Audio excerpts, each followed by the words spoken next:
এই পালং শাকগুলো ভালো করে বেছে নিয়েছি আর পরিষ্কার জলে ধুয়ে নিয়েছি। এখন ছোট ছোট করে কেটে নেব।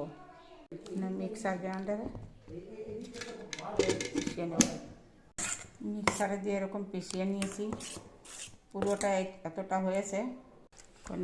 পনিরটাকে কেটে নেব। পিস করে নিয়েছি। আদা, কাঁচা লঙ্কা আর এই জিরে বেটে দেবো। এই পনিরগুলোকে একটু লবণ আর হলুদ দিয়ে মেখে নেব।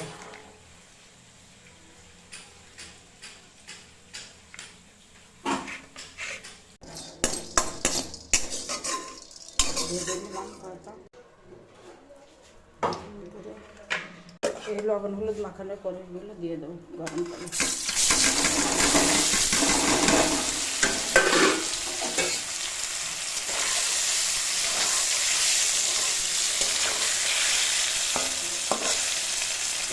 লাল লাল করে ভেজে নিয়েছি, তুলে নেব।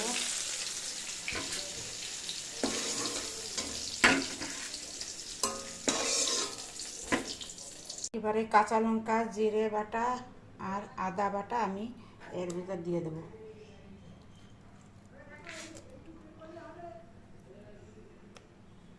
লং এলাচি গোলমরিচও দিয়ে দেবো।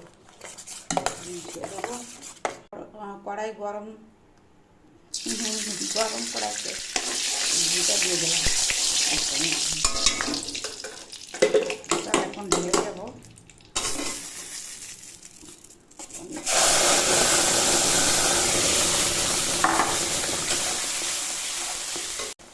লবণ দেবো, স্বাদ মতন লবণ আর পরিমাণ মতন হলুদ। এখানে বেশি হলুদ দেবো না, কারণ সবুজটা কেটে যাবে, হলুদ দিলে বেশি। এবার কিছুক্ষণ ঢেকে দেবো, তারপরেই পনিরটা দেবো। চিনি ভেজে নেব। জলটা হয়ে যাবে, তারপরে পনিরগুলো দেবো। জলটা অনেকটা কমে হয়েছে, এখন আমি পনিরটা দিয়ে দেবো।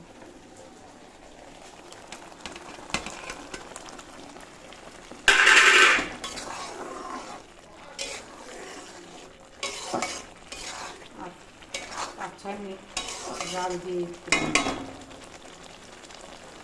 এখন একটু আমি চিনি দেবো।